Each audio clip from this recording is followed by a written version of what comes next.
What's going on, Chris?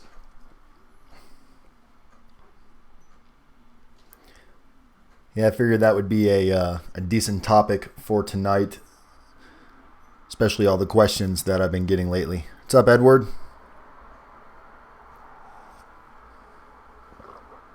A few minutes early here. What's up, Jesse?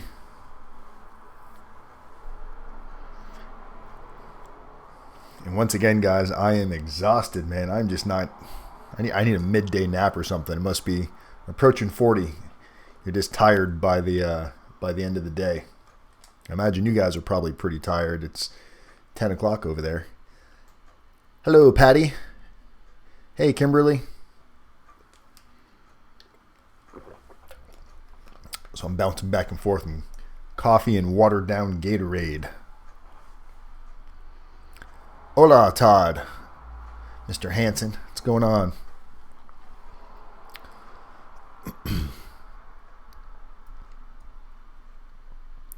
So we'll give a little bit longer for everybody to get caught up to speed, get into the room. I see more and more of you texted the word YouTube to 35074, making it very easy for me to notify you guys of the videos. So that's awesome. Thank you for that luxury. As you can see, I do not abuse the service and send you crazy messages. Just messages when we're getting ready to go live. I'm sure once I have other things to bug you guys about, I will send you those.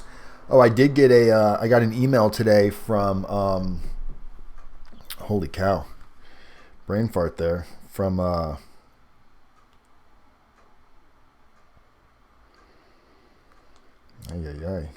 can't think right now. From Sean. As you guys know, Sean got in yesterday to federal prison, and I received, not an email, but I received a request to be able to talk through core links. So I responded to that, so now I'm just waiting on an email from him. So clearly he's in there, he's in the system. So that's good news. I'm sure he's getting all situated. Anybody do anything fun today? What's going on, John? Welcome, welcome. Glad to see so many regular faces, along with the ever so welcome new faces. What's up, Keith?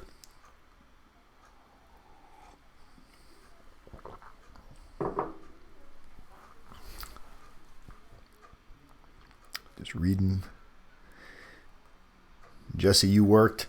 Yeah, man, today was just a long day. Felt like a Monday today. Just usually the stuff that I do on Mondays, a lot of follow-up and catch-up and catching up over the weekend. It seemed like a lot of that happened today all of a sudden. I'm not sure what happened. We just got a influx of emails and letters and stuff all kind of came in today. So today was definitely a busy day. Hey, Kevin, what's up, bud? Looks like the whole crew's about here. Few more people should be rolling in. I know there's about 20 some odd of you now in the text group, and that grows every time I go to send out the reminder text. I see it growing. Hey, Chris. Hope you're having a better day, Chris. Stephanie, Brian, all right. We're growing here. We're growing. We're like the little piece of foam. You throw it in the water and it starts growing. Hey, Michael. All right. So, all the familiars and then some. All the familiars and then some. That's right, Todd. All right. So tonight's topic, guys, control your outcome. And hey, Michael, what's up, bud? Over the last couple days, specifically more than normal, I've been getting phone calls from people that are almost calling me when they're at the tail end, or they're reaching out when they're at the tail end. I know a lot of you are going through this process. Hey, Harvey. I know a lot of you are going through this process where you're getting involved with the federal government. you're waiting to get indicted, you've been indicted, you don't really know what to do, or you think you know what to do, but you're just kind of running in circles. And what I've been noticing more and more is a lot of you might be slightly in denial to where you don't think you need any help, or you think you have it all figured out. You want to maintain that level of control to the point where you might be putting a whole lot of effort into the wrong direction. And the reason why I say this is we've been getting a lot of letters sent in just to review, not even from clients. I tell everybody, whether you hire me or you don't hire me, at the very least, send in your letters and get an opinion on your letters from somebody that's gone through it and somebody that's read, countless letters from clients and non-clients alone, right? So looking at so many of these letters, they've all got this common theme to them where it's very much looking for sympathy from the judge, asking the judge to go easy on you, things like this. And it's not just the letters, it's also a lot of the state of mind that a lot of people get stuck in, to where I spoke to a guy today and he said he'd quit his job. And he said, what's the point? I'm going to go to prison. I might as well take this time off and go spend it with my kids. It's like, I get the concept to that. I get that you want to go spend time with your family and your friends, especially if you're going to be heading off to federal prison. But when you stand up there in front of the judge, and we all know everybody's hoping that the judge gives them a lighter sentence, right?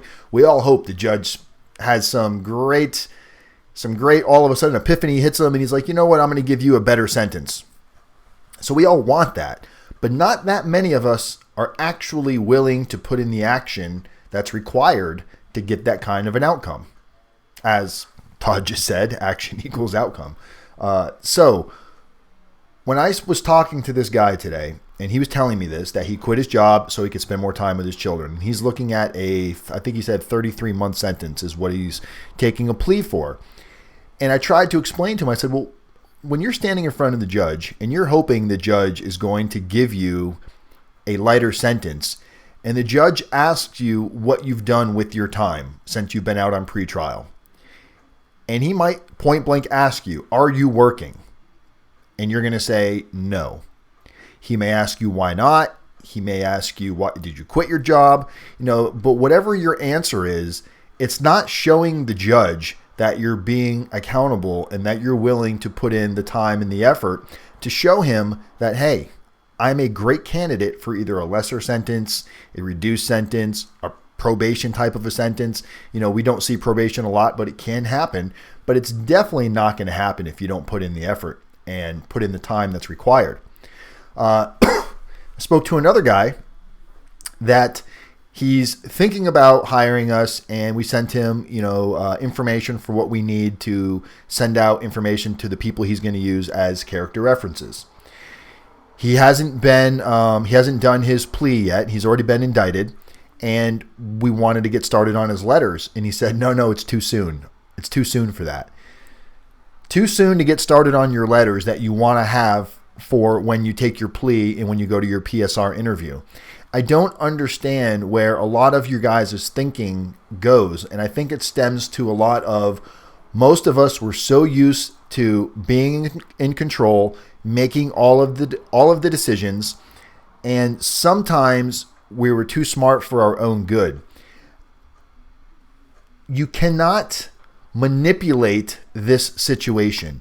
You cannot manipulate prosecutors. You might think you are, but you're not in the end. Trust me, they've seen every one of us, a version of us, a million times before. And there's nothing that you're going to present to them when you're trying to beat the system. If your mentality is, I'm going to beat this, and not beat it in the aspect of I'm going to do everything I got to do the right way and, it's going to overcome. No, when you have the mindset of I'm going to scam this with a thought process or a thought pattern, I'm going to say this to my attorney and I'm going to get them to do this. They're going to feel bad because, I've got 3 little kids at home. It's not going to happen.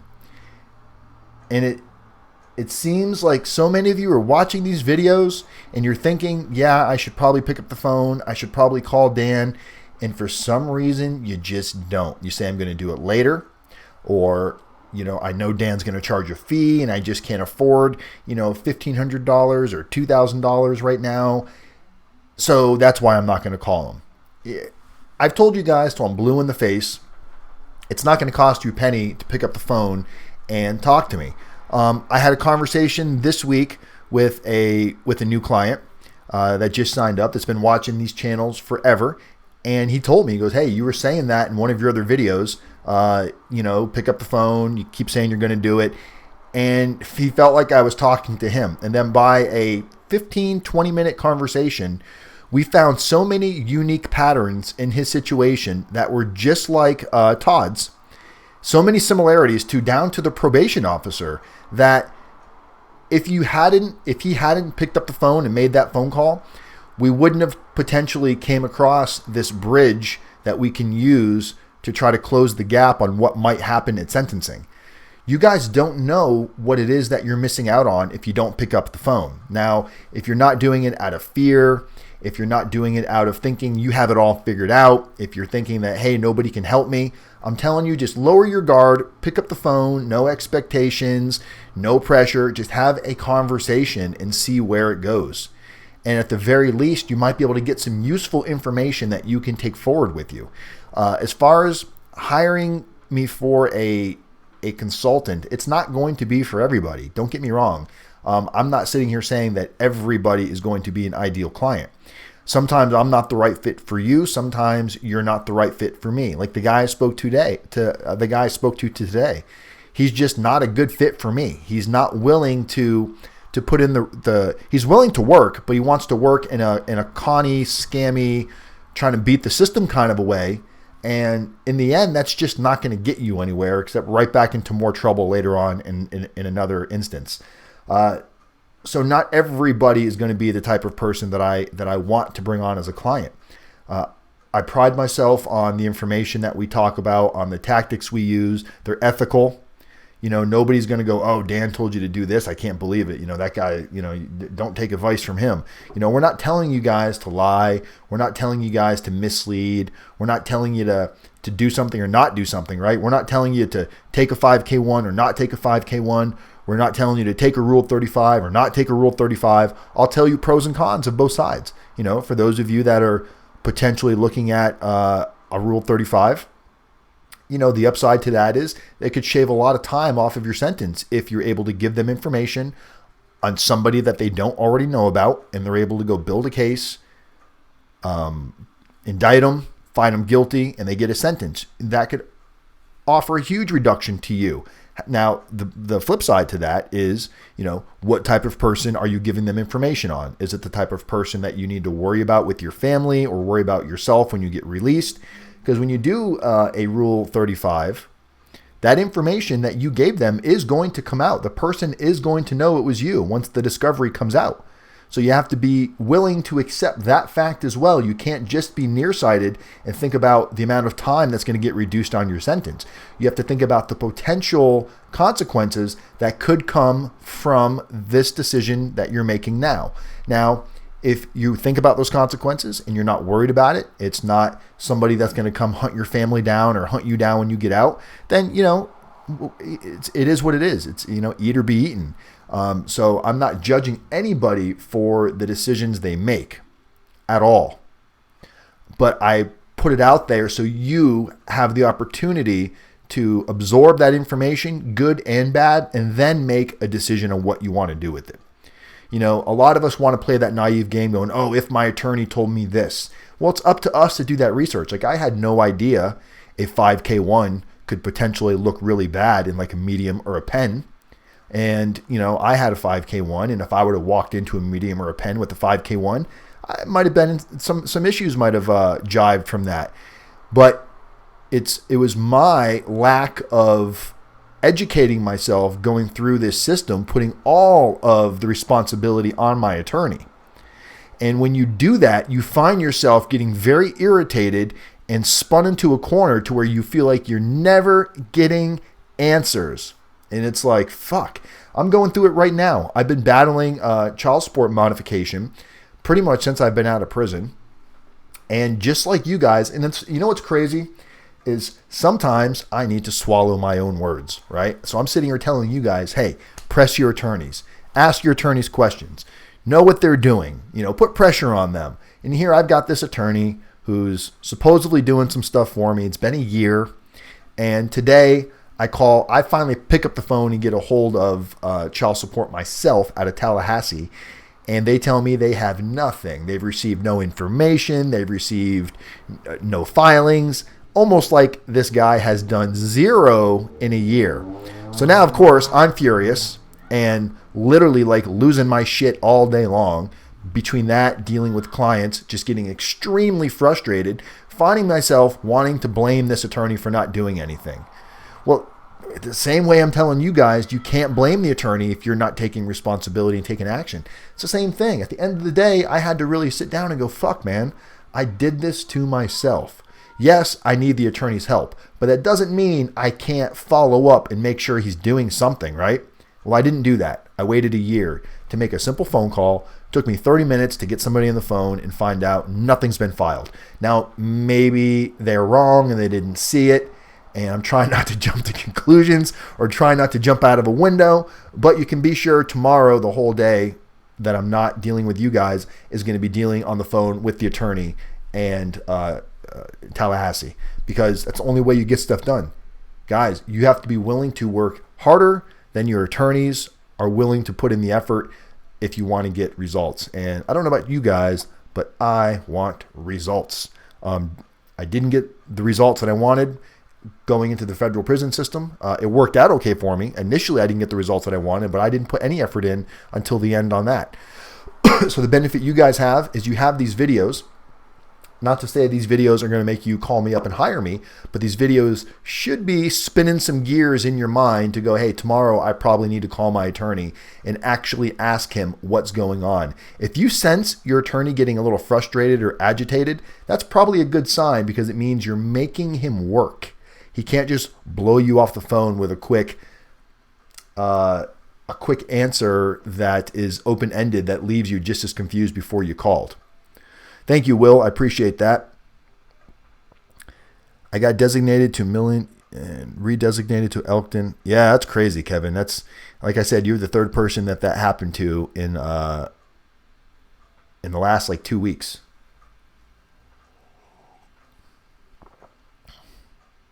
Hey, Johnny.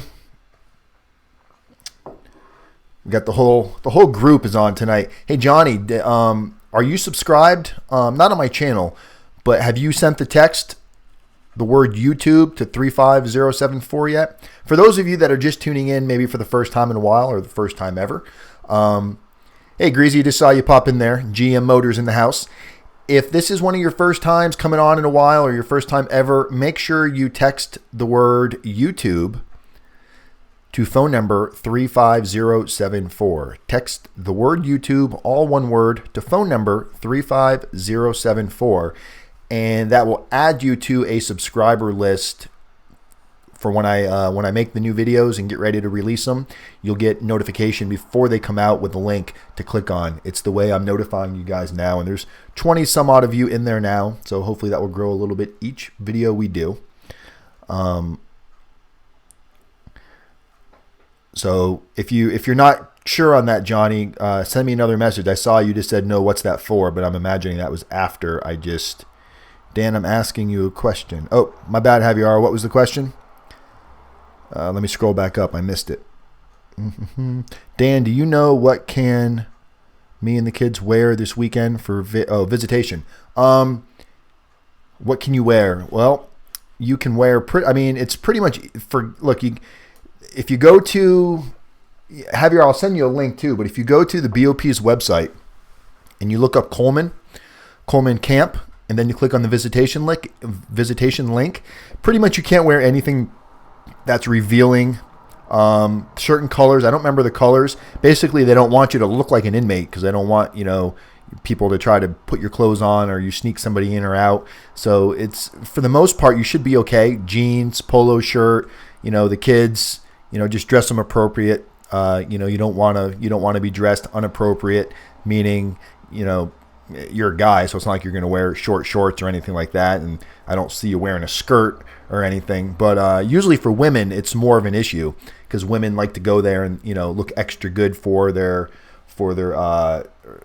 husbands or boyfriends. So they usually want to look slightly sexy, but they can't cross that line to where it's distracting. So I think you'll be okay though, no matter what you wear, as long as you just go online and look at the colors.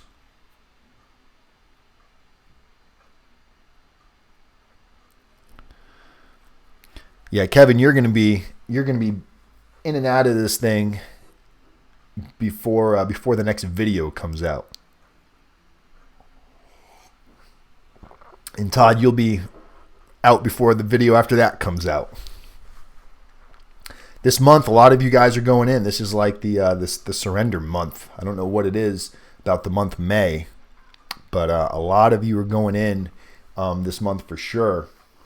And, it's like bittersweet. It's like I know you guys are super ready just to get it started. And at the same time, there's like that anxiety of like, oh my God, am I really going to drive myself to prison and walk in the gates willingly? That's a crazy thought, but each one of you is going to do it.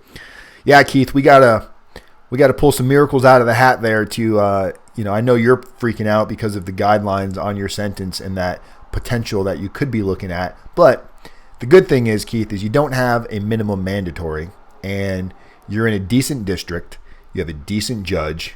You have an awesome probation officer, pretrial probation. So, I wouldn't be surprised if you don't get a gift or two between on the day of sentencing.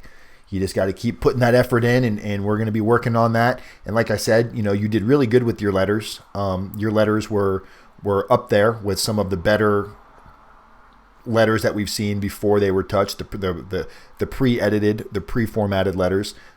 Just some minor touch-ups on there, and I think your letters are going to be good. I know RDAP's not in your future, and this is why I like Keith as a client, guys. Keith is honest. He could have abused and got into RDAP. He could have lied and said this and said that, but he didn't. He's been in recovery for a long time. He's got, he doesn't need a drug program.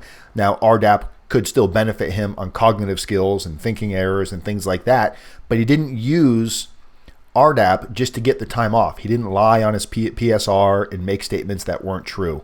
So things like that, dude, about your character are going to go a long way. Clearly you made some mistakes. You're atoning for them now best you can. Every day you're going to learn a little bit more and a little bit more about atonement and what that means to you. And what you guys are all going to come to realize is you're not changing for your family. You're not changing for your friends. You're not changing for anybody. You're changing for yourself.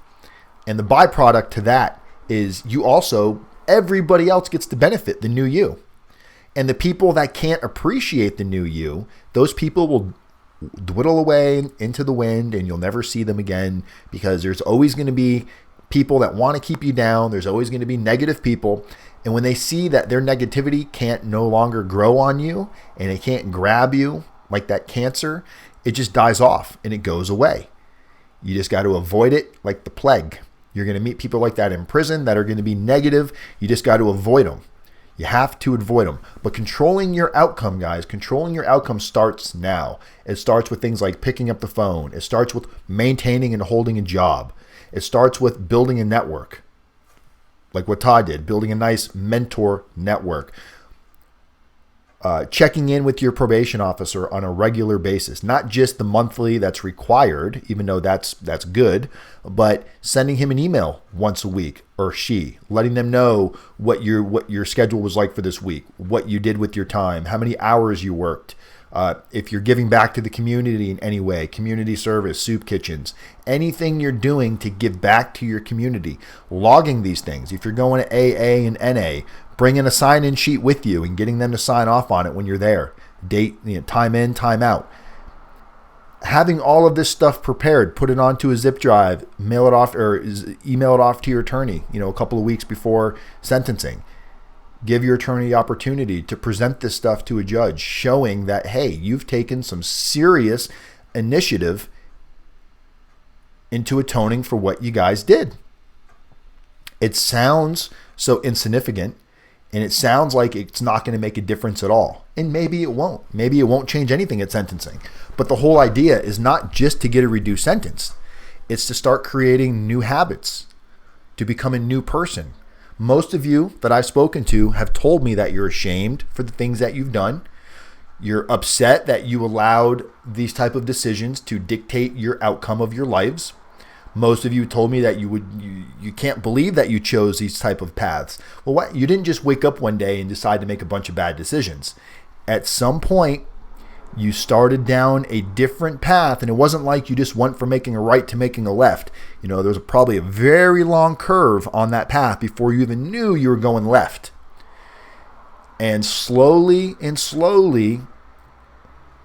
irrational thoughts became more rational. You started justifying more and more and more. And it might have started off tiny, but now you're in this whole new world of making justifications for irrational thinking, and you don't even realize it anymore because we've gone so far down the rabbit hole. So that's what this process is about, guys. The process that you guys are focusing on now is undoing, re-educating yourselves.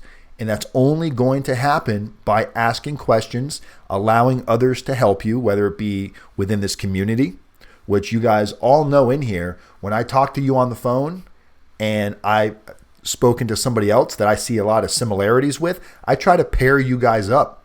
With some of you, I've done it with multiple clients. With some of you, I might have only done it once or twice. But the point isn't so you can tell somebody how good I am and so they want to use me. It's because you guys get a lot of solace, and it's easing that anxiety and knowing that not only are you not alone, but there's people that are very similar in your situation, almost exactly the same, just in a different state, in a different city.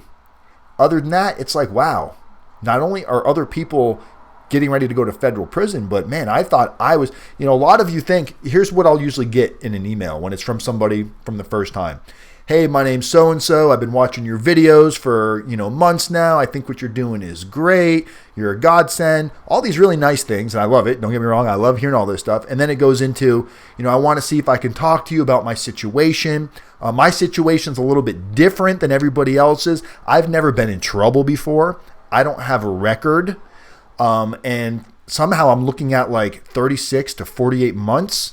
And I want to see what your thoughts are on that, because I feel like that's really harsh for somebody that's never been in trouble before. So right now, that person's thought process is they are in a unique situation that nobody else is in. That if the judge just realizes they're a good person and they're not a criminal, he's not going to sentence them to any type of prison. That is the prison that we lock our minds in, justifying what we did, telling ourselves we're really good people, when really the facts are you have to realize that almost everybody that's going through this situation is just like you. Most of you have never been in any real trouble before. Most of you are first-time type offenders. Most of you are not bad people. But guess what? This system we live in locks up not that bad of people every single day.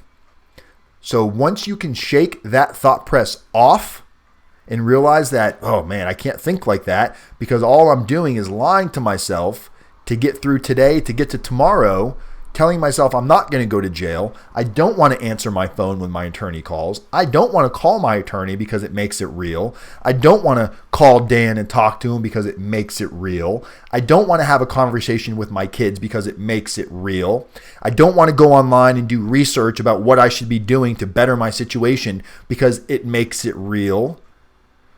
You have to get out of the fucking fantasy world that you live in right now, thinking that it's going to go away like when you're a little kid and you close your eyes and nobody can see you. We all see you. It's not going anywhere. Only reason it's taking this long is because they have 6 billion people that are in the same situation as you, because this country locks up everybody and anybody, and you're just waiting for your number to get called. So while you're waiting for your number to get called, get on the horse, march into this battle with your head up and know what you're looking at, and use these tools that are all along the way. This is like a video game. Each level you pass, you get new powers, you get new skill sets, you're a little bit more prepared for the final battle. If you walk into that final battle ill-prepared, you will get slaughtered. You will get beheaded, guillotined. It's horrible. Fucking horrible. But I feel it. I feel what you guys are going through. That's why I am compassionate to your thoughts and your processes and how you deal with this. At the same time, I'm trying to not allow you to get trapped in this la land, in fantasy land, thinking it's all going to be okay if you just pretend like it doesn't exist. Your friends and your family are all telling you, hey, you're a good guy. The judge is going to see that. You're not going to prison. Prison's for really bad people. You want so hard to believe that you start to believe it until your attorney calls you out of the blue and your heart drops. He's like, hey, the plea's coming. They're ready to offer you a plea, looking at like 48 months. And now your world's turned upside down again and anxiety is pouring out of your skin. You don't know what to do. You're like, I should just run. I should just jump out of a building. It doesn't, guys, all you got to do is pick up the phone and we can make these things doable. Hey, Dan, all the letters and information I should get to the judge. How soon? My sentencing date is the 22nd of this month. Do you really think he will read all the letters?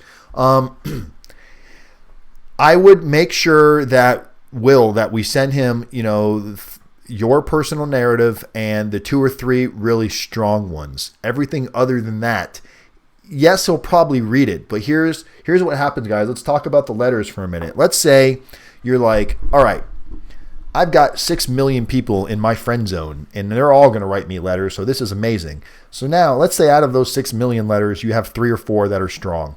And the judge starts reading them. He reads those 3 or 4 and the other 6 million letters. Chances are, the last letter or 2 that he reads, that's really where the tone of your case is it's gonna be what he reads last, right? You're only as good as your last game. You're gonna remember the last few sentences you read. So it's kind of his essence of you is gonna be based on when he gets to the end of whatever it is he's gonna be reading. So whatever you're gonna present him to read, you want to present him the quality, not quantity. So just because you have a lot doesn't mean you want to send him a lot. You definitely want your personal narrative read. You definitely want your close friends and family. We spoke about you want to stay away from doctors, teachers, professors. If you got friends that are cops and they're writing letters based on the fact that they're a cop, you want to stay away from stuff like that because that doesn't do you any good. The judges just think, all right, great. Here's his professor writing him a letter, but how good does this professor really know him? How intimate does your professor really know you? Probably not that intimate. How intimate does your friend that's, ex-army, when you start using these titles as character references because you feel like they carry weight, your priest, your rabbi, whatever. Usually those types of people carry less weight than your next door neighbor who's known you for the last 15 years. Because they see the real you. They see the good, the bad, the ugly. They see everything in between. And when they write these letters, it's more likely the judge is going to believe that, all right, what this person is writing is the way that they feel. And then our job is to make sure that what goes into those letters isn't just, Will's a really good guy. Will didn't mean to do what he did. If Will would have known what he was doing, he wouldn't have done it, because that doesn't show any responsibility. That negates the fact that you're taking this plea. When you're taking a plea, you're admitting guilt and you're saying you did it. So it's potentially throwing your cooperation out the window because now you have somebody that's combating what you're saying. So you got to make sure that these letters are properly formatted into a way where it jives with the whole process of what's trying to get illustrated. The fact that not only are you accountable, but you're taking full responsibility for what you did with explanation of the crime, why you did it, where your frame of mind was, why you feel like you've changed, what you've been doing different. Not that you feel like you should get a lesser sentence. You don't want to put that in there. That's the underlining statement. The letter says that when it shows how much responsibility and how much growing you've done throughout this process.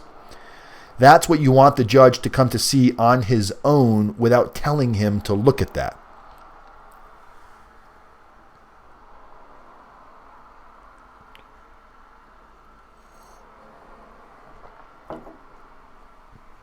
And you got to be careful, when Todd talks about, the allocution, you gotta make sure that if you're going to get up and give a statement to the judge at sentencing, you don't want your verbal statement to be what's in your PSR. You want it to be different. And at the same time, you want to make sure that you can deliver that with the proper punch.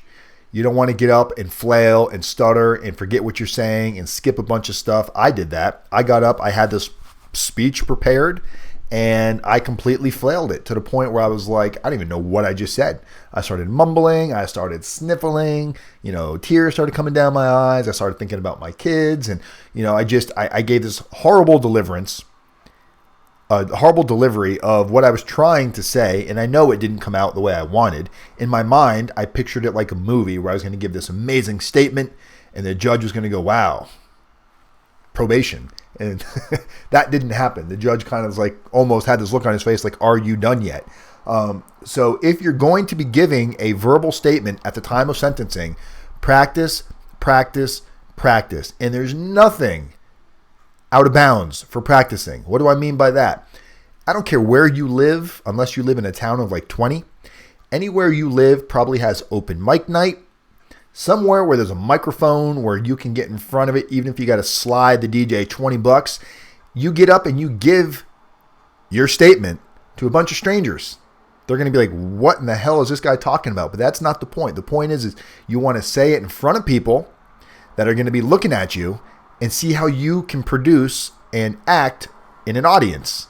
That's the idea. It's easy to say it while you're laying in bed, fully focused. Say it in a courtroom where you have a judge, where you have prosecutors, where you have agents, where you have your attorney, where you have friends and family, all sitting there, and all this pressure is on your shoulders.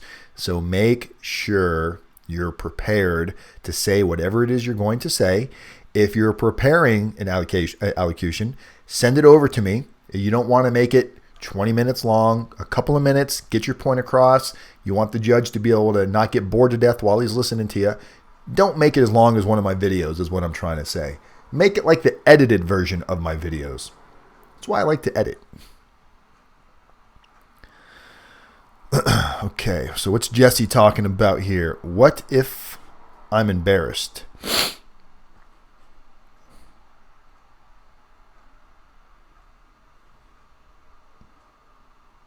Embarrassed about what? Did I miss something here, Jesse?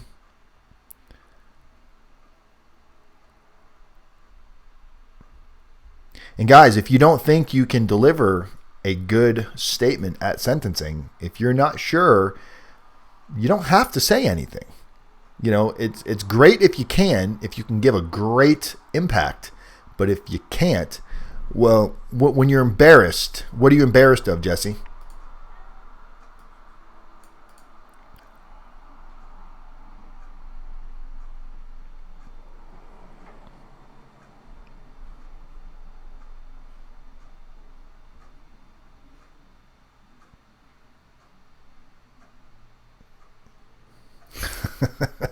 I'm just reading your back messages here, Chris, talking about the math. Who are you talking to? You're talking to Johnny. So what's Johnny talking about up here?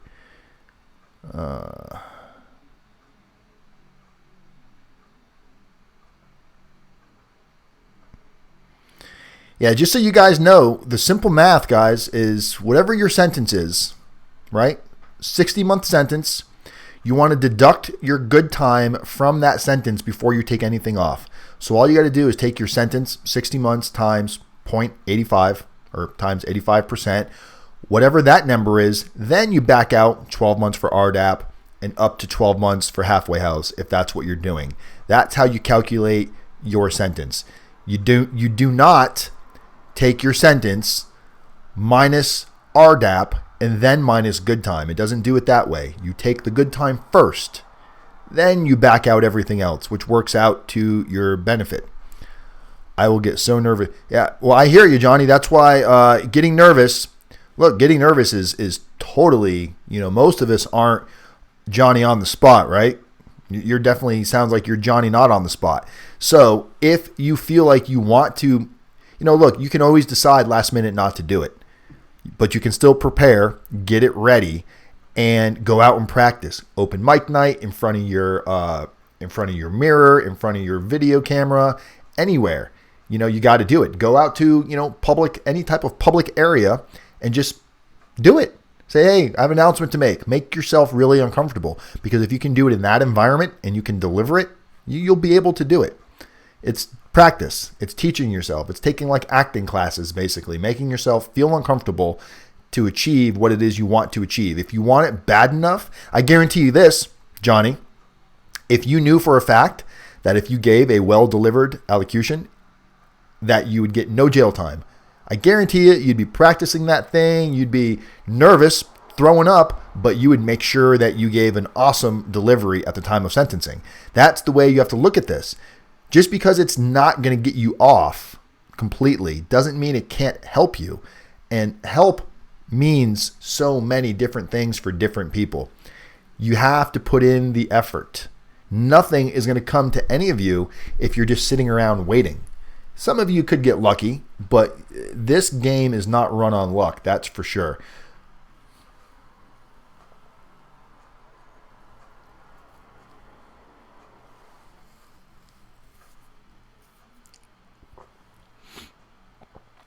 There you go. Todd just made a great statement.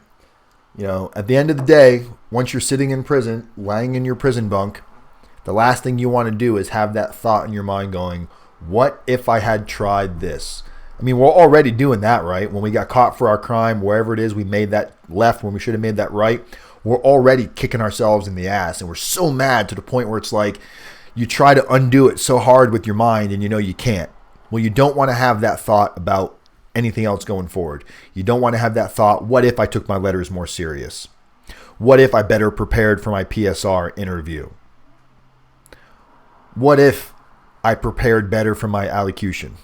What if I said something during sentencing? You don't want to have those thoughts of, I wish I had done more. You want to go in there and go, there's nothing else I could have done other than having a different judge, other than not have committing the crime altogether. But once you made that fatal mistake and you committed that crime, now it's all about atoning and undoing and fixing, building, stacking the cards in your odds, building every opportunity possible, hoping that something, right? We're throwing all of these different opportunities to the wall, all these different methods that we're trying to do, hoping that something makes a difference. And 9 times out of 10, if you keep practicing what you're saying, and you keep working hard and you keep moving forward, something positive will come out of it. It may not be today, it may not be tomorrow, but when it happens, you're going to identify it as, this is the payoff that I was looking for. And I'm so happy that I didn't roll over and play dead. I'm so happy that I didn't just count on my attorney to do everything for me. They just can't. They don't have the manpower to do so. He's got you and whoever else he has as a client. Unless you paid $500,000 for your attorney and you're his only client, which even in that situation, a lot of the times the outcome is undesirable.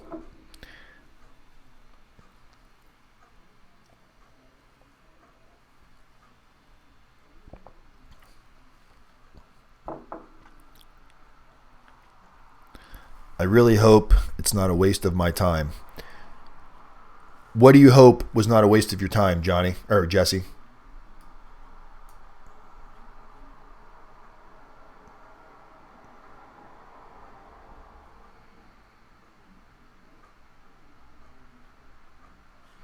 If you're talking about your statement, you can't think like that. You can't think, was it a waste of time?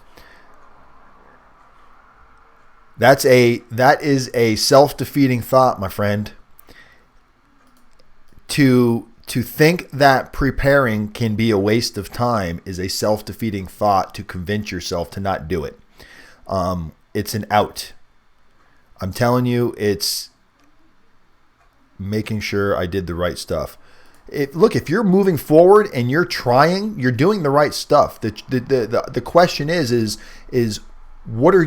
how are you deciding what to do? Are you doing it all on your own? Are you asking for help? Are you using the outreach program that's in front of you? There's a gazillion people in this room that are more than willing to talk to you. Have you utilized any of that? Have you picked up the phone and called anybody? If you haven't, you don't know if you're putting all of your best effort forward.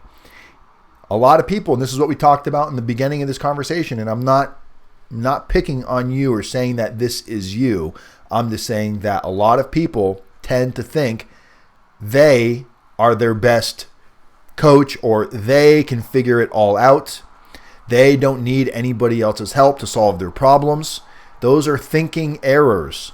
Our best thinking got us into this position, right? Your best thinking is landing you in prison. You never would have thought while you're making these choices you were going to go to prison, right? Okay, so what's to say now that all of your thoughts and decision-making skills are best preparing you? So if I were you tomorrow, Jesse, I would pick up the phone. I'm afraid I will be embarrassed if I reach out. Embarrassed, I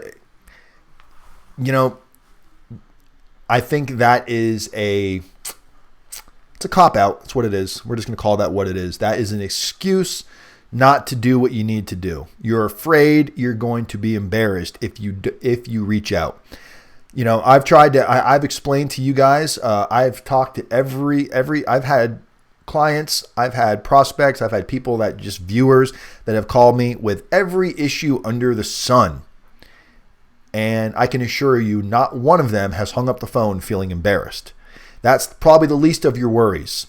I think you're probably you're self-mutilating yourself to the point where maybe you're ashamed of what you did and you're putting that off onto other people as to how they're viewing you.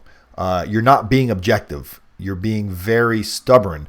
If you're able to practice objectivity and focus on the facts, you can't say how somebody else is going to view you, right? Especially when somebody's sitting here telling you, I'm not going to judge you and I'm not going to make you feel embarrassed. And for you still to have those thoughts, you're preventing yourself from receiving the help that you may need. And that is RDAP is something you drastically need if that's something you're suffering, because that is a self-pity, self-loathing, antisocial. Those are all qualities of somebody that struggles in so many different ways. Like just now, what'd you say? I'm sensitive to criticism. You need to get the fuck over that, dude. You're going to be criticized your entire life. Everybody is going to you are going to go to prison and you're going to be criticized. Some way or another, you're going to be criticized. Everybody judges everybody. You have to find a way to deal with that anxiety and that stress that comes with that. You have to. Because the little bubble that you've engulfed yourself in isn't doing you any good. Just coming on here and watching these videos and not acting on any of the stuff that you're potentially learning or hearing, not using the tools that are in front of you. I guarantee you there's more people out there just like you than you know, with so many similarities, with just like you, more than you know. And I've spoken to tons of them, and not one of them is going to tell you that Dan made me feel a certain way. No. I might not tell you what you want to hear.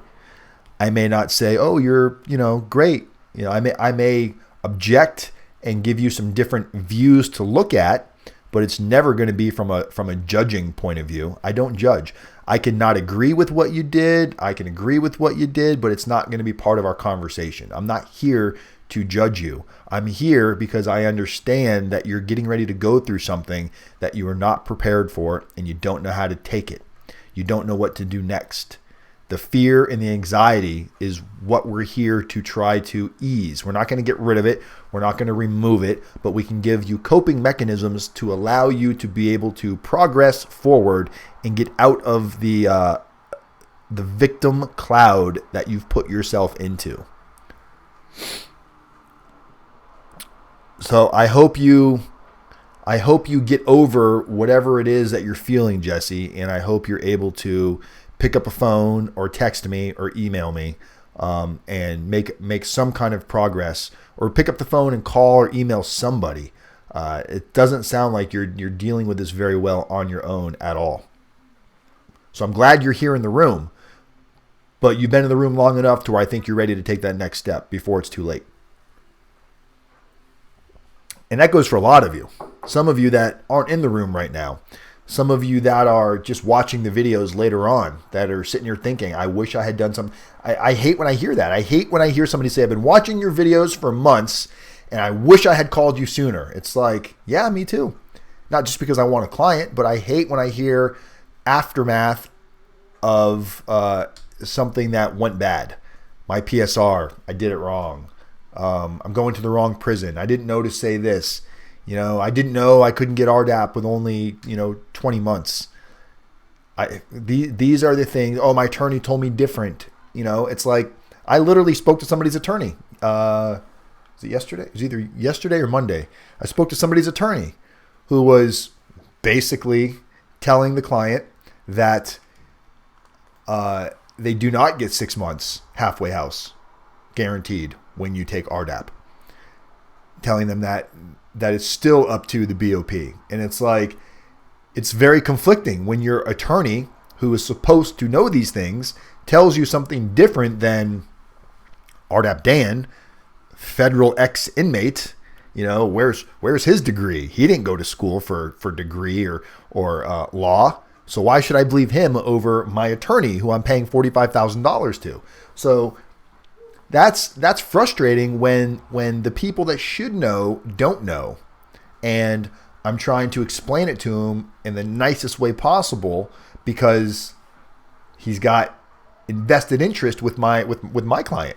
So it's frustrating, guys. It's an uphill battle constantly.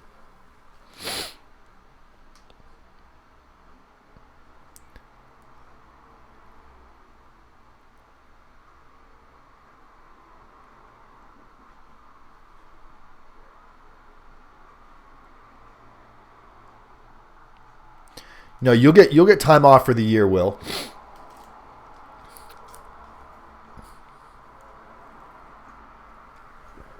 I don't know exactly what the state of New York does. Absolutely, Johnny. All you gotta do is add me to Core Links, email me, and that's what I do almost with everybody, regardless of them being a client or just a subscriber on the channel. I have a lot of guys that email me on a regular basis just to give me updates. And the new blog that it's live. I'm just waiting for for the credentials to log into it. But getting you guys access to the blog while in prison is going to be huge for everybody else coming in behind you guys. So you guys are going to kind of be like setting the tone for other people coming in, so people know, hey, is there RDAP, or what programs are at this prison, what classes are at this prison, what's the facilities like. These are all legit questions that people have. You guys can send me pictures. You can take pictures, send them to me. We can post them on here, show how you guys are doing. I would love, it's like $1 a picture. So for those of you that are going to have commissary and money on your books, you're going to be taking pictures. At least I took pictures. You see them, they're on that board behind me. I took pictures all the time. And you can mail those pictures home. And I'll be glad to post it up here and say, hey, here's a picture of Todd. He's after he did 1 million push-ups right before he took the picture, getting all swelled out.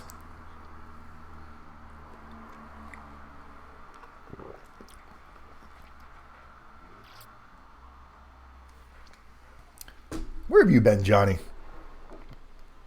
That's the coffee right here. But the coffee's empty now. I just finished it. So now I'm drinking Gatorade because I'm feeling slightly dehydrated. So I can get an extra 6 months halfway house. You can get up to 1 year federal halfway house.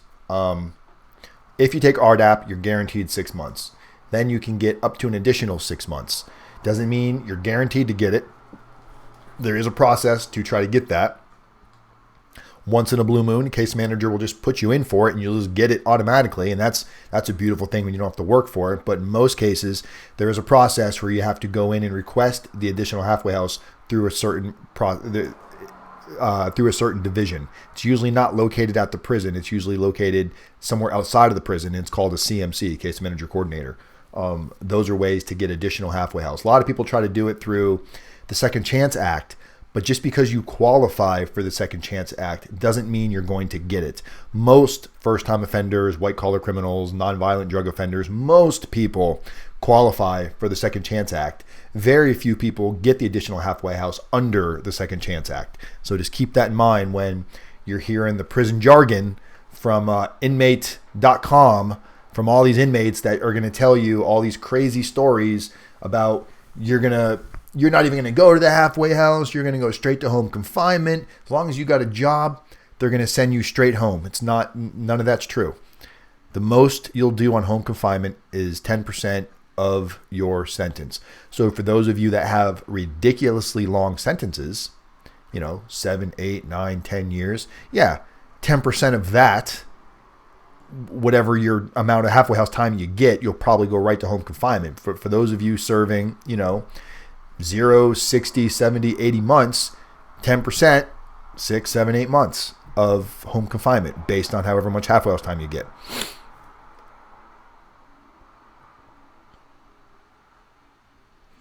Yeah, I wish that was something, I've actually got information out, Jesse, too. I'm trying to talk to, trying to get a meeting, I should say, with the BOP that would allow a type of content of these videos to be pre-screened, pre-recorded, and played in federal prison, because there's no question in my mind that this information is not viable and valuable to somebody that's in prison right now, preparing for release.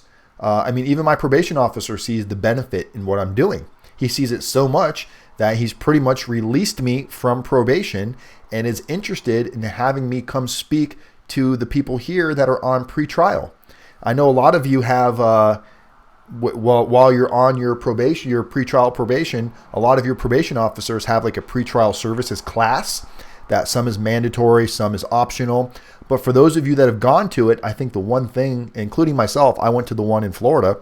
The one thing that we can probably all agree on is it's lacking.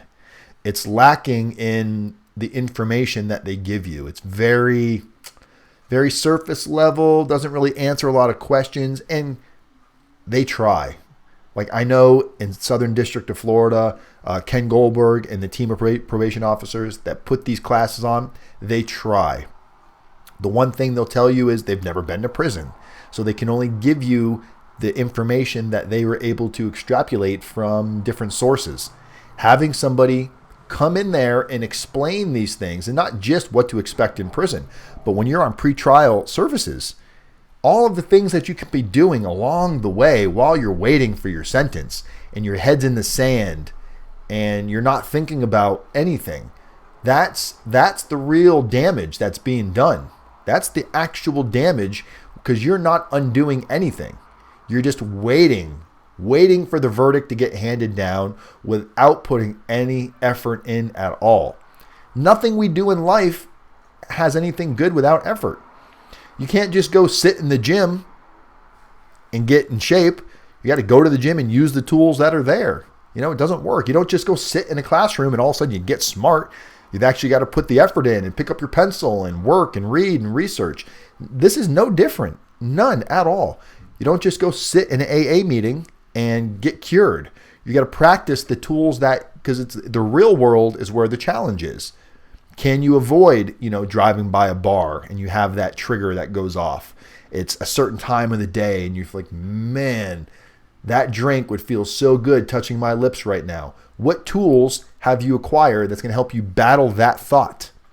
So when you can battle these thoughts proactively in real time and make it work, that's when you start to see progress. When you're starting to work on your own case and you're starting to question your attorney and you're starting to learn more about what's going on and you're able to bring your questions to your attorney's mind in a way that's educated, and you see your attorney getting frustrated and you're getting somewhere. A frustrated attorney is a working attorney. I can promise you that. Next time you talk to your attorney, say, are you frustrated? And if he says no, say, well, what do we got to do to get you frustrated? What do we got to do to get you flustered? I can tell you right now, if your attorney is not returning your calls when you want, and I don't mean like I call him right now, you should call me back in 5 minutes. If you call your attorney Monday and it's Tuesday, Wednesday, and you haven't received a respond or a return phone call yet, go on Avo, look your attorney up on Avo. If you don't know what Avo is, go Google Avo. It'll come right up. Find your attorney on Avo and send him the same email you sent him. Send it through Avo. When he sees that you're contacting him through Avo, guess what's going to go through his mind? Oh shit, this guy's going to leave me a bad review if I don't work for him a little bit harder. Nobody wants a bad review because that's how attorneys get other clients. I don't want a bad review. I don't want somebody to go, oh, Dan burned me, or Dan promised me this, or Dan promised me I was going to get a year halfway house. Dan promised me we were going to get RDAP. Dan promised we were going to get probation. And all of you know that's a no-no. You'll never hear that shit come out my mouth. But what I will tell you is I will pick up the phone. You and I will talk. I'm not going to dodge you. I'm not going to avoid your calls. We're going to have these deep conversations. I'm gonna put it back on you. I'm gonna make sure you're working. I'm gonna make sure you're aggravated and you're stressed because I know that you're working. If I pick up the phone and say, how's everything going? Oh, it's all great. Oh, maybe you're not working as hard. What do I got to do to make you aggravated and stressed? Two-way street, my friend, my people, my colleagues. But this is what happens.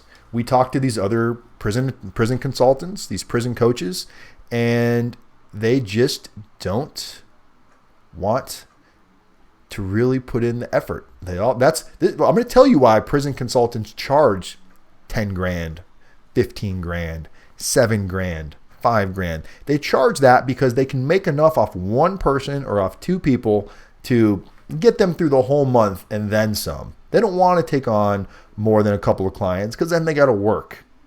I'm the other way around. I know most people don't have 5, 7, 10, 15 grand laying around. I just know that's a fact. There's a niche market of people that have that. I still want to be able to help those people, but I don't want to only be able to help those people because of what they can afford. It's a fucked up system if most of you out there that are frustrated and stressed out know that there's no relief for you because you don't have 5 grand or 10 grand. That is no different than these money-hungry attorneys that are gouging us for hundreds of thousands of dollars. No difference. So when I've reduced my prices as to the price that I charge, some people want to go, well, shit, am I going to get the same kind of quality that I'm going to get with another prison consultant? Even though I probably have triple the caseload than the average prison consultant. What you guys all tell me is when I call you, you either answer the phone or you get right back to me. While some of you have hired these other prison consultants that should have all the time in the world because they only take on a couple of clients a month, and they still don't respond back to you. They still tell you to go watch other videos. So what is that telling you? That's telling you that their mindset is probably still the same as it was before they went into prison. These white-collar criminals that have become prison consultants, they're still in the mind frame of how much can I get from somebody? And they found a market that's viable because it's based on fear and it's based on anxiety. It's based on a need. It's based on a want. And yes, you guys need it. Yes, you guys want it. Yes, you guys are afraid. Yes, you guys are full of anxiety. But it doesn't mean you've got to get fucked in the process. It just doesn't.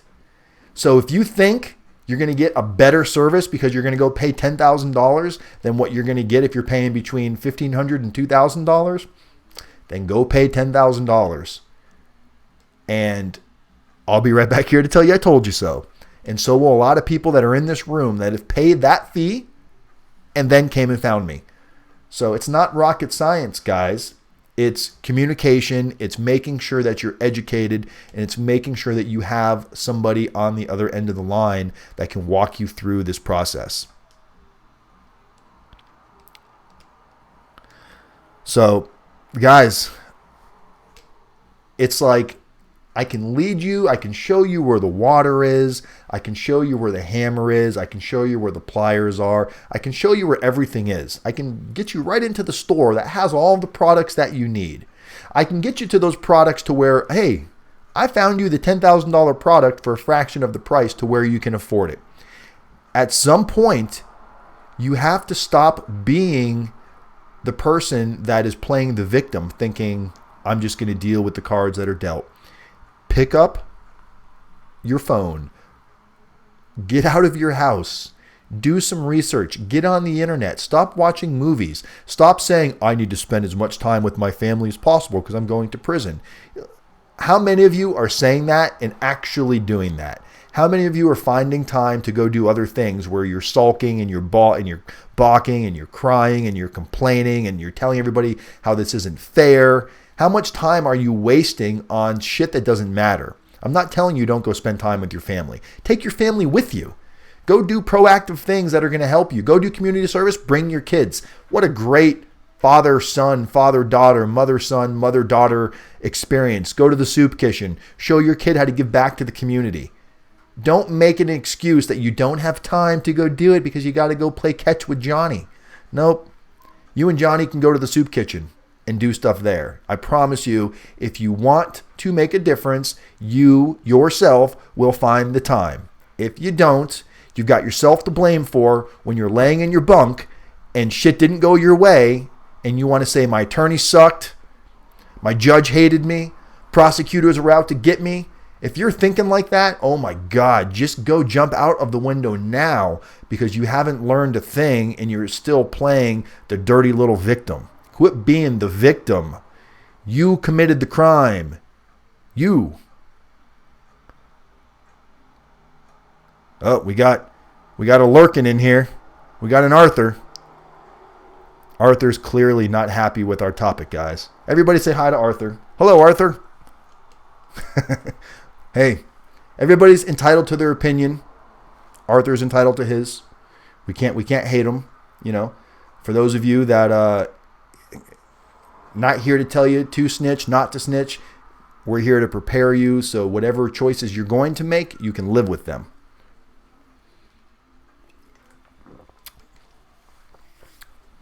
I wish there was something we could tell on Arthur for. Arthur, you're in a room full of love, my brother, so feel free to come share some of your negativity, and we will absorb it and spit it back out. We're like unicorns in here. We take your negativity and we shit out rainbows.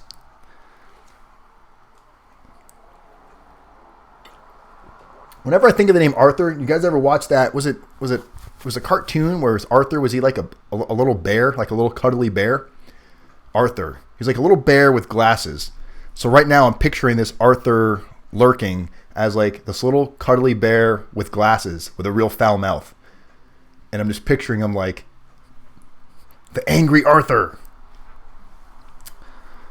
The world's full of angry, judgmental people. And those are usually the people that deep down inside are like super sad, super lacking, and they don't know how to express it. They don't know how to show emotion.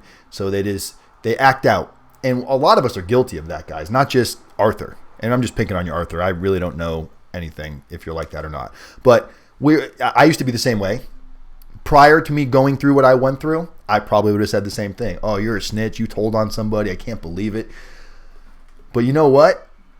I don't believe most people when they tell me that if they got a 15 or 20-year sentence, I do not believe that they were offered an amazingly better sentence, like only 3 or 4 years if they had taken a 5K1. Now, if you're required to go tell them like the Russian mafia or the cartel, and these people know where you live and they know your family, yeah, that's a different story. You know, I might go do a life sentence before I would put family and friends in danger. But in the situation that a lot of us are in, when we're doing our 5K1s, pretty much everybody else in the sentence is also doing the 5K1 and taking the same plea. It's just wrapping up the case, and because you're making it go by easier, the feds are using blackmail to give you a better sentence. You know, it's shitty that that's how the system works. It is a form of blackmail, right? If you want to go through if you want to go through this and you want to fight this in trial, we're likely to give you 20 years. But if you just want to say you did it right now and sign this piece of paper, we're only going to give you 3. It's like, how do you even justify saying that to somebody with a straight face? You know, we had goldfish after I got out of prison, and we had 3 goldfish, and we named them after the U.S. prosecutor and the 2 douchebaggy DEA agents that we had to deal with. Those are my goldfish. I'm not going to tell you the names just in case they're ever watching this. You know, and I imagine there's some haters out there that absolutely hate me. Hate to see me do good. That's what I should say. I'd say there's some haters out there that hate to see me do good, that are just waiting. They're like Arthur, lurking in the bushes, just waiting for me to trip and fall. They would love to see it. They would love to go on and post. Like, they won't say one good thing like, hey, good job, good information, we're glad you're helping people. They won't say that. But God forbid, if I go take candy out of the vending machine, they will post a comment on that one. So kind of like how I got into this. I was talking to my probation officer, and I was telling him this is what I wanted to do. And he was asking me, who's going to pay you? Who's going to give you money for what you want to do? And I was like, you know what? Honestly, I don't know.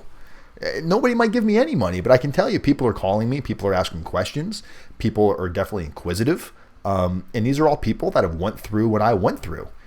And he's like, well, how did you get into this? And how did you find? I was like, it was an accident. I had a YouTube video, and, I posted the video before I went to prison. And so many people now are watching that video. And now that I'm out, I've been making video responses during my off time and days I'm not working, and, whatever free time I have, putting these videos out. And I said, I just really want to see where it can go. And I was like, my intentions are honest. My intentions are ethical. I don't want to see anybody get misled. I was like, there are definitely other people in the industry that are also doing this. Some of them are actually doing good work. Some of them are flat out scaring the life out of people to get them to use their services. But with my service, I'm really, as you guys can see, I've got the words YouTube everywhere on my video. I've got the YouTube on my shirt. I'm really trying to brand the YouTube channel as much as I am trying to brand my services, because my ultimate goal is to continually be able to reduce the prices to you guys until they're zero. But the money's got to come from somewhere, right? So if it's going to come from YouTube, my channel, if it's going to come from advertisers, wherever it's going to come from, it's going to come from somewhere. And once it gets to where it needs to go, God, this community is just going to blow up and piss people off at the same time. Because just like any other market, demand, if there's a demand for something, the price goes up. If people can get the same service for a fraction of the price, guess what? Everybody else's price has to come down a little bit, or else they're going to lose business at the end of the day. So my job is because look, there's guys out there giving great information, great services, great content. They just charge too fucking much money. Simple as that. They charge too much. And who's to say it's too much? I'm to say it's too much. RDAPdan says it's too much money. It's not worth that much money. So let's make the world a better place and give this service to everybody that needs it. Every man and child and woman shall have prison consulting services. All right. I feel pretty delusional. I'm tired. My coffee and my watered down Gatorade has not done the job. But I enjoy talking to you guys. I'll tell you, I was in a shitty mood. I was in such a shitty mood that I didn't want to do this video. Making the thumbnail for this video, that felt like rocket science to me tonight. I just was not in the mood. But the show must go on, right? And I always know, in the pain versus pleasure, right? The pleasure would have been not to do the video. It would have felt good to not do the video. I would have been like, I don't want to do this video. It would have felt great just to go sit on the couch and not do it. That would have been the immediate gratification, the short-term pleasure, followed by pain going, oh my God, they're probably upset. They're going to think, great, he's fallen off. He's not going to keep up on this stuff. And I knew that would feel so bad that immediate gratification is sitting on the couch. I wouldn't be able to enjoy sitting on the couch, because I know I feel amazing every time I turn off this video camera, this webcam. There's a high running through my body that is better than any drug I've ever used, better than any drink that I've ever had, better than any feeling I've ever had is when I turn this webcam off and my girlfriend's like, oh boy, it's going to be a long night because you're wound for sound. You don't want to lay down. You don't want to go to sleep. You won't stop talking about people on your video. And this guy commented this. I mean, I'm telling you, I'm just as into this as you guys are. I just don't feel like doing the videos when it's time to do them.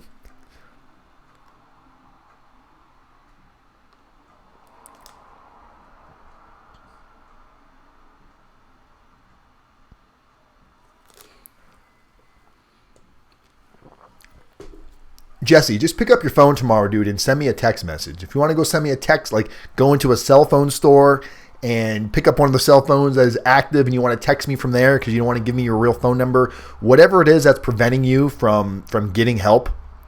Because I see all of this,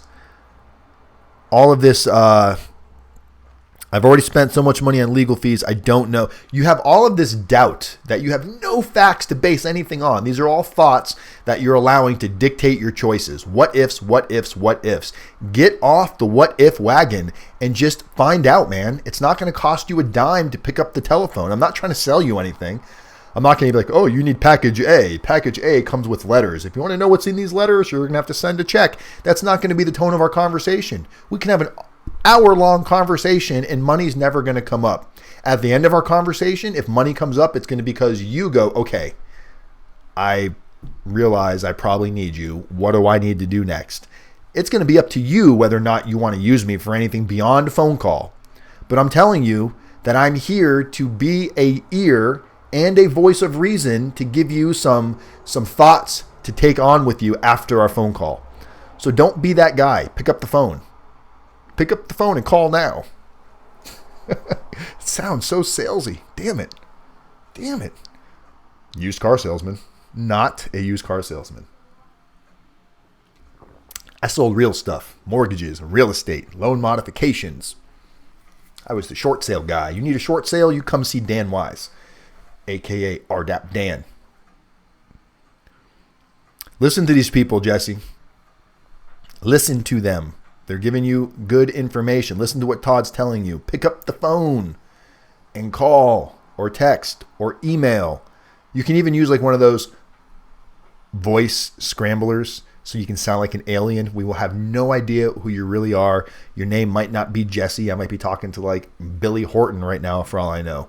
So you can be whoever you want to be on the other end of the phone. I'm pretty sure I get 1 to 2 phony calls a week on people that are not really looking for any help at all. As a matter of fact, I think it's the opposite. I think it's people that work for other prison consultants because conversations get kind of weird. But something tells me you're a real person, Jesse, and you really need help, and you're really an awfulizer, and you think the worst in all of the situations, and it's preventing you from moving forward, man. Your heart's gonna explode out of your chest with this level of anxiety that you're riding on.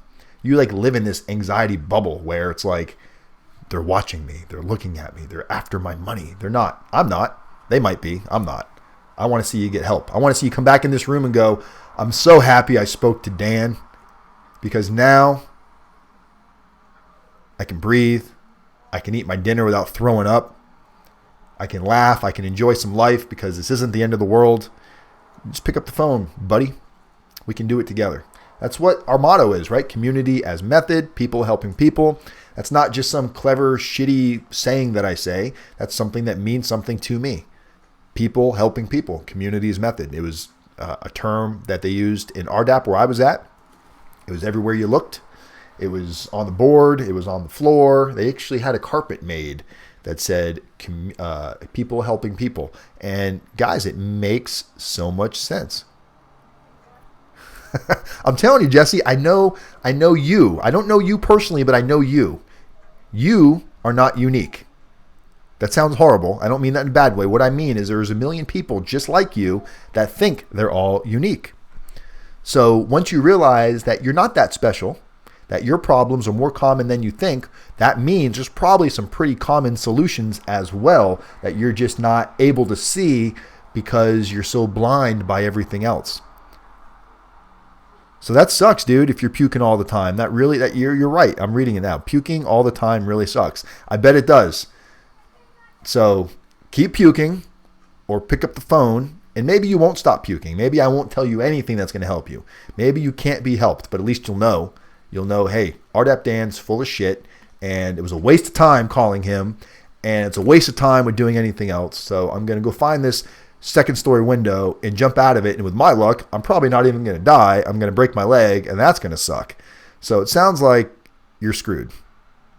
And for everything else, there's MasterCard. All right, Todd.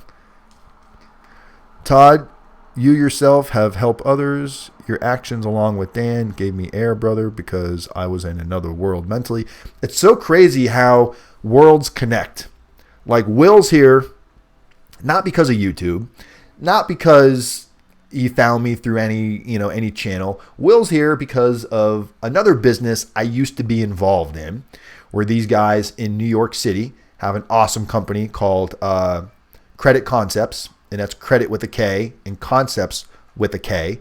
These guys focus and specialize in helping people repair their credit, rebuild their credit, understand their credit, and they specialize in helping people getting out of prison. How cool is that?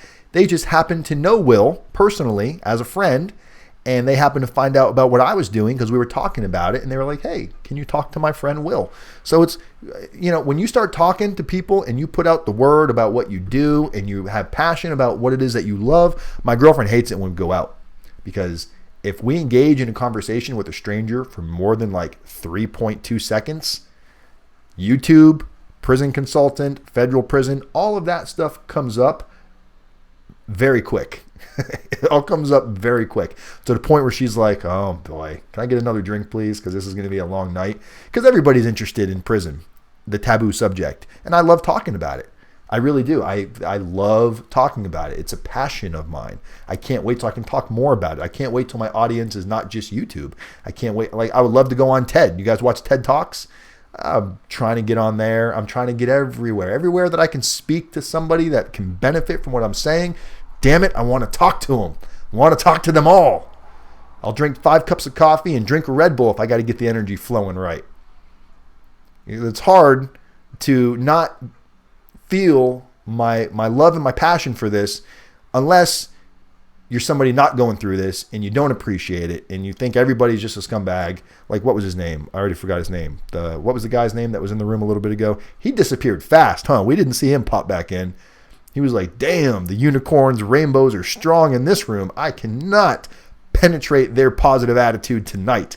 I'm going to go find another room and spread my cancer somewhere else.